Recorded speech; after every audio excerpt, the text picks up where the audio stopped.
Once again, we see the two of Ezra's specialities on display here. First, his scanning ability, with the vision, seeing everything, and blah, blah, blah. But second, with his empathy with creatures, his ability to communicate with them and coordinate with them. It's a nice touch. And I have a feeling that'll come up, both of those will come up a lot more in the future. Note the recurring subplots, by the way. Obviously, there's the most obvious one, the one that's actually resolved in this episode, Ezra's parents. But there's also the one of finding a base. I'm just pointing this out to give further praise to the show. The fact that they actually have recurring subplots, and that they don't forget about them, and that they eventually get resolved. It's nice stuff. I am curious of something, though. How in the world can an ISB agent give an admiral an order? Now, there actually are answers for that. Either the ISB agent might have a special level of control. He was actually promoted, if you remember. His uniform changed when we got into Season 2. But I like to think of another answer. The Imperial Security Bureau has always been more of a political arm under Compnor than a military arm under Imperial Intelligence. And that means any significantly promoted or advanced ISB agent probably has political connections. So I kind of like the idea that our good agent, who, I remind you, has failed at almost everything he's done in this sector, at least on camera, is someone who is very well connected, and that's why he has the kind of authority that he has presented here. It's just something I like to think about in the background. There's a little tidbit here, this goes back into the nature of the Force, so I don't want to get into this too much, about letting the Force let you see what it wants you to see, rather than what you want to see from it. Now, that involves some obvious trust in the Force, which of course is, once again, what Kanan is going for. But it also makes you wonder exactly how benevolent the Force really is, on both scales, because there's such a thing as micro-benevolence for an individual, and macro-benevolence for a group. And the two don't always coincide, especially in an imperfect world, so food for thought. You'll notice that it actually sends him towards the prisoner who survived, the ex-governor, Clancy Brown, I forget the character's name, and instead of after his parents, even though he was specifically looking for his parents.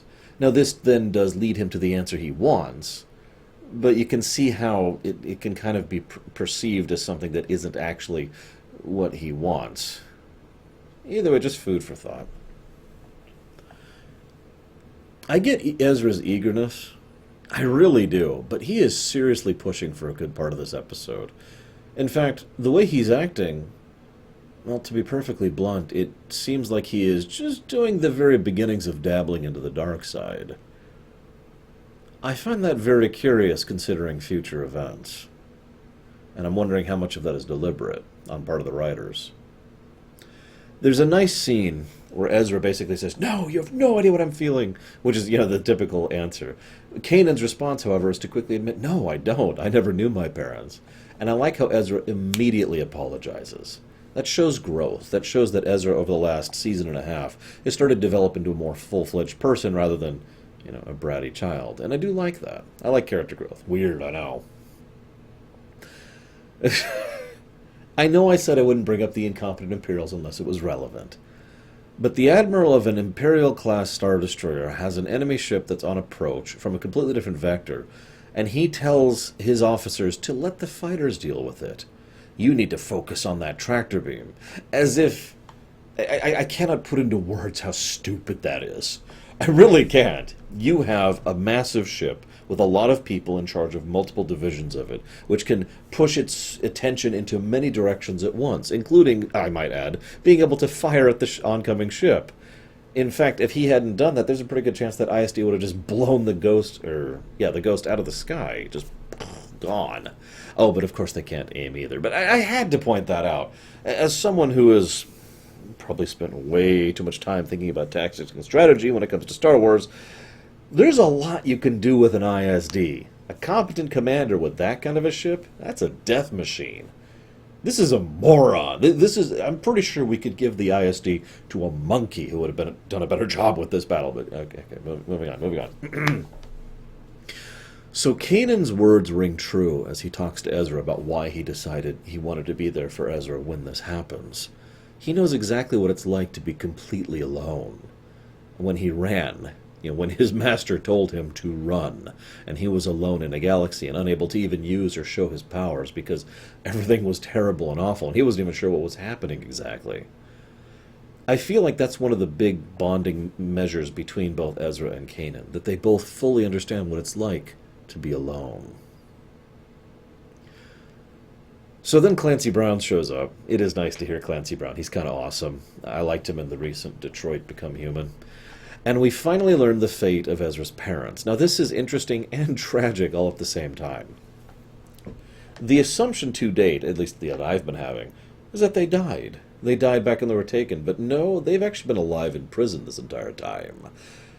But then they bust out. They staged a prison break because they were inspired by Ezra's message back in Season 1. And that prison break got them killed. See, that's a wonderful character point.